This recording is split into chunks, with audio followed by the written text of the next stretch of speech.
quick check-in. I wanted to see how the color would do when I went to the gym. I was worried that if I sweat, it might kind of run out a little bit, but it still looks good.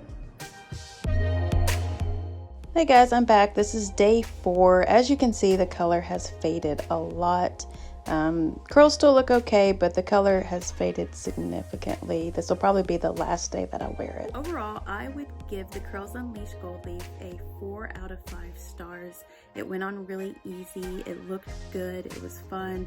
It didn't affect my curls in any type of negative way. It lasted for about 4 days, and then I decided to go ahead and wash it out because the color had faded so much.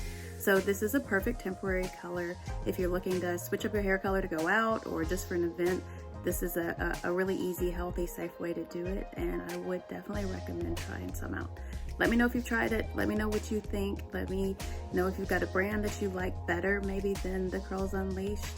I've seen several other brands, so just let me know what you guys think. Thanks, guys.